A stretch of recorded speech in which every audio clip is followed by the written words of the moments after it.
دکھاؤں گا یہ تصویر اس درخت کی کہ یہ درخت ہے جناب 118 سال پہلے کیا ہوا تھا 1899 میں جب برٹش آرمی ادھر تھی لندی کوتل میں یہ واقعہ پیش آیا کہ ایک کرنل تھا ان کی فوج کا جو شراب کے نشے میں دھت تھا اور وہ باہر نکلا اپنے کمرے سے اور اس نے دیکھا کہ ایک درخت ہے وہ ہل رہا ہے جھوم رہا ہے تو اس نے اپنے سپاہیوں کو آرڈر دیا کہ اس کو گرفتار کر لو اور اس درخت کو چینیں پہنا دی گئیں. آپ مانیں گے آج بھی نشانی کے طور پہ 118 سال کے بعد بھی آپ لندی کوتل سے گزریں اس جگہ سے اس درخت کو چینیں پہنائی گئی ہیں.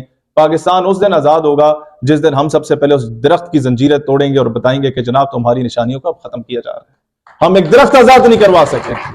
ان 75 سالوں میں ہم لوگ عافیہ صدیقی کی بات کر رہے ہیں. انفارچونیٹ, اٹس ویری انفارچونیٹ کہ ہم لوگ ایک درخت ابھی تک نہیں آزاد کروا سکے.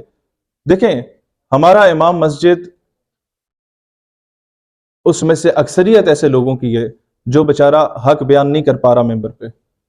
اس کی وجہ یہ ہے کہ اسے یا تھانے دار چندہ دے رہا ہے یا جرنیل چندہ دے رہا ہے یا سیاستدان چندہ دے رہا ہے یا محلے کا کوئی اور چودھری چندہ دے رہا ہے جو خود کرپٹ ہے.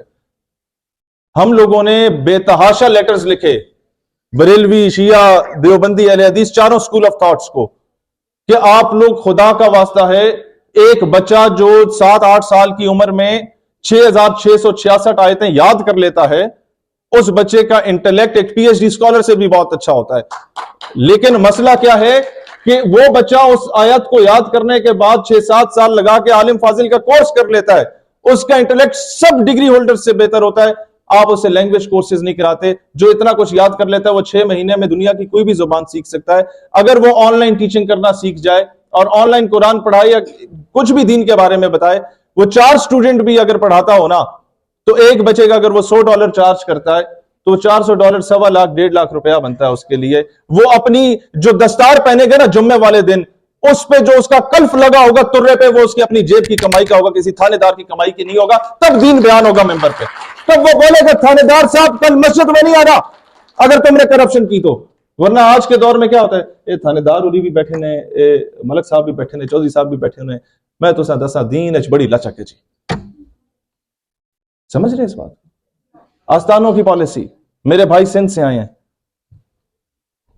آپ کے سچل سر مست پہ کروڑوں روپے کا چندہ اکٹھا ہوتا ہے, عبداللہ شاہ غازی پہ کروڑوں روپے کا چندہ اکٹھا ہوتا ہے, بابا فرید کے دربار پہ کروڑوں روپے کا چندہ اکٹھا ہوتا ہے, داتا علی حجویری رحمت اللہ علیہ کے دربار پہ کروڑوں روپے کا چندہ اکٹھا ہوتا ہے. کدھر جاتا ہے؟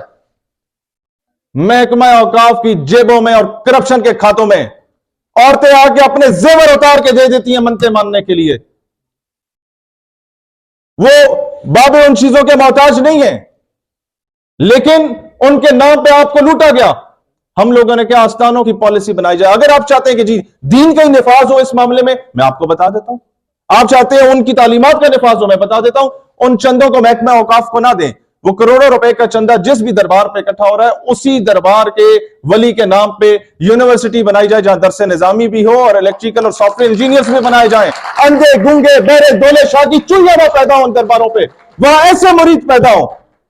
Sachal Sarmast university of art science and technology, Data Ali Hajveri university of art science and technology, Khwaja Farid Uddin Ganj Shakar university of art science and technology. تو کیا ہوگا کہ جہاں درس نظامی بھی پڑھایا جائے گا اور ساتھ انجینئر ڈاکٹرز بھی پیدا کیے جائیں گے تو کیا ہے کہ گدی نشینوں کے گاڑیوں کے ٹائر نہیں چومے جائیں گے, دین کے حقیقی معنوں میں دفاع کرنے کی بات کی جائے گی. یہ چیزیں ہیں. اور اس کے بعد آتے ہیں